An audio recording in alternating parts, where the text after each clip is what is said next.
मेरे 5 क्लास और 6 क्लास के प्यारे बच्चों, मैं कल लोट लकार का एक वीडियो डाली थी। उसमें कुछ बच्चों ने कहा मुझे समझ में आया, कुछ बच्चों ने कहा जो मुझे समझ में नहीं आया। तो मैं दोबारा आज इस वीडियो को डालने जा रही हूँ और उम्मीद करती हूँ कि इससे तुम लोग अच्छी तरह से समझ जाओगे। पर अगर नहीं समझे तो फिर मुझे बताना। जब तक तुम लोग समझ नहीं जाओगे तब तक मैं तो आगे नहीं बढ़ सकती बच्चों। तो चलो अब समझाने का मैं प्रयास करती हूँ तुम लोगों को कि इसका अनुवाद हम कैसे बनाएंगे। देखो बच्चों, देखो लोट लकार को हम कहते हैं अनुज्ञा काल। आज्ञा अथवा अनुरोध सूचक का वाक्य इसमें शामिल रहता है। जैसे किसी को कोई आज्ञा दे रहा है या किसी को कोई अनुरोध कर रहा है, इस तरह का वाक्य इसमें शामिल होता है। और जैसे कि पहले भी हम तुमको बता चुके हैं कि सारे लकार में हम स सा तत् का प्रयोग करेंगे। इसी तरह लोट लकार में भी लट लकार में हमने किया, लिट लकार में हमने किया, अब लोट लकार में भी हम स सा तत् का प्रयोग करने जा रहे हैं। इस लकार का सबसे अहम बात यह है कि इस लकार से आज्ञा, आशीर्वाद, मनाही, अनुरोध जैसा अगर वाक्य तुम्हारे पास हो, तुम फटाक से बच्चों समझ लेना कि ये लोट लकार का वाक्य है। जिस लकार से आज्ञा, आशीर्वाद, मनाही, अनुरोध आदि का भाव वाक्य में बोधित होता है, वो लोट लकार का वाक्य बन जाता है। कौन सा वाक्य बनता है? वो लोट लकार का। ये देखो, ये है बच्चों लोट लकार का धातु प्रत्यय। क्या है बच्चों? लोट लकार का धातु प्रत्यय। अब धातु प्रत्यय में प्रथम पुरुष के एक वचन में तू, ताम, अंतु, अ, तम, त, आनी, आव, आम। क्या हो गया? तू, ताम, अंतु, अ, तम, त, आनी, आव, आम। अब तुम सोच रहे हो कि मैम यहाँ ब्रैकेट में ही क्यों डाली हुई है? कहीं कहीं बच्चों ही का भी प्रयोग होता है। जैसे देही जो है तो वहां पे हर हमेशा नहीं ही का प्रयोग होता है, कहीं कहीं अपवाद में ही का हम लोग प्रयोग करते हैं। अब देखिए बच्चों, यहाँ आज्ञा है तो यहाँ पे आज्ञा दे रहे हैं कि अत्र आगच्छ मतलब यहाँ आओ। अब यहाँ आओ तुम बोलोगे कि यहाँ पे आगच्छ मैम आप कैसे लिख दिए? अब यहाँ पे देखो बच्चों, जहां पर भी तो बच्चों तुम ये समझ लो अच्छी तरह से कि अगर कर्ता न दिया हो किसी सेंटेंस में, किसी भी वाक्य में अगर कर्ता नहीं दिया हो तो वहां तुम छिपा होता है। वहां क्या छिपा होता है बच्चों? तुम। तो तुम का क्या हो जाएगा? त्वम। तो मध्यम पुरुष का एक वचन, तो यहाँ मध्यम पुरुष का एक वचन में क्या है? अ। तो यहाँ क्या हो जाएगा? अत्र आगच्छ। यहाँ पे हो जाएगा अत्र आगच्छ। अब है आशीर्वाद।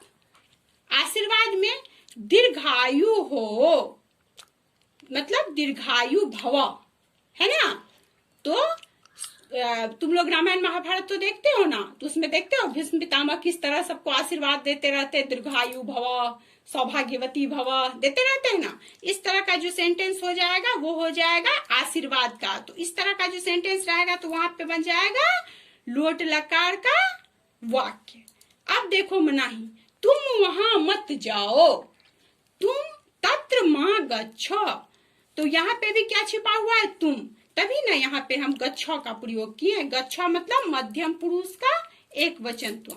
अब है क्या मैं आऊं, किम अहम आगच्छानि। ठीक है, यहाँ पे हो गया। अब देखो आगच्छानि क्यों हुआ यहाँ पे? क्योंकि यहाँ पे मैं है तो मैं अहम में आ रहा है। मैं किस में आ रहा है बच्चों? अहम में आ रहा है। मैं अहम में आनी लगा हुआ है, इसीलिए यहाँ पे हो जाएगा आगच्छानि। अब एक चीज तुम लोग अच्छी तरह समझो, भगवान का मतलब इंग्लिश के तरह, इंग्लिश में तो यू का मतलब तुम भी और आप भी, लेकिन संस्कृत में भगवान का मतलब होता है आप। जैसे भवाना क्रीडतु, और यहाँ पे हमेशा प्रथम पुरुष का एक वचन ही लगता है। यहाँ पे हमेशा प्रथम पुरुष का एक वचन ही लगता है। फिर उसका दूसरा है भवन, तो उसमें क्या लगेगा? प्रथम पुरुष का द्विवचन लगेगा। इसी तरह सारे को हम लोग बनाते जाएंगे और सबसे पहले सेंटेंस देखेंगे कि किस तरह का सेंटेंस है, उस तरह का हम लोग लोट लकार में समझ करके तो फटाक से समझ लेंगे हम लोग कि लोट लकार का वाक्य है और लोट लकार में किस तरह से बनता है, ये हम समझाने का आपको कोशिश किए हैं। अगर आप समझ गए होंगे तो अच्छी बात है, नहीं तो मुझे फिर बताइए कमेंट करके जो आप समझे या नहीं समझे। अब देखिए इसका अस मतलब होना, अस मतलब क्या होता है, होना। ये तो आपको लट लकार में भी हम बताए हैं और लुट लकार में भी बताएं। अब लोट लकार का अस का क्या होता है, अस्तु अस्ताम संतु, अस्तु अस्ताम संतु, एधि अस्तम अस्त असानी असावा असामा। अब देखो बच्चों लोट लकार का प्रथम पुरुष का एक वचन, अस्तु मतलब हो भी होता है, होवे भी होता है। सा अस्ता मतलब वह होवे, द्विवचन का अस्ताम होवे, तो अस्ताम वे दोनों होवे, संतु होवे, ते संतु वे सब होवे। मतलब ये क्या है, एक वचन है, द्विवचन है और बहुवचन है। सह तौते, सह तौते, देख रहे हो यहाँ पे है सह तौते, ठीक है, सह तौते, ठीक, समझ में आ रहा है। इसी तरह यहाँ पे हो जाएगा एधि मतलब हो, अस्तम मतलब हो, अस्ता मतलब हो। मतलब मध्यम पुरुष तो बेचारा कभी नहीं बदलता, वो तो हर में अपने यथास्थान विद्यमान ही रहता है। अब देखो बच्चों यहाँ पे तुम एधि तुम हो, युम अस्तम तुम दोनों हो, युम अस्ता तुम सब हो। अब देखिए उत्तम पुरुष बच्चों, असानी, असानी मतलब होऊं, अहम असानी मैं होऊं, असावा होवे, आवाम असावा हम दोनों होवे, असामा होवे, वयम असामा हम सब होवे। अब चलिए बच्चों, तो हम लोग जो है अब मैं उम्मीद करती हूँ कि आप लोगों को ये मेरा ये वीडियो पसंद आया होगा और अगर आप लोग समझ गए हैं तो मुझे आप लोग इन्फॉर्म कीजिए और अगर नहीं समझ में आया है तो मैं फिर तीसरा वीडियो डाल दूंगी, मुझे कोई दिक्कत नहीं है। बट आप लोगों को सारे बच्चों को समझ में आ जाना चाहिए और जल्दी से जल्दी तुम लोग जो है मुझे बताओ जो तुम लोग इस वीडियो से तुम लोग को कितना % समझ में आया, ठीक है। तो अब हम लोग बच्चों, आप लोग तैयारी तो किए होंगे, चलिए लोट लकार का थोड़ा कल डिस्कस ही हो जाएगा, लेकिन जितना मैं अभी तक पढ़ाई हूँ उसका पूरा रिवीजन वर्क तो कल आप लोग से मैं लूंगी। अब चलिए कल मिलते हैं जियो मीट पर।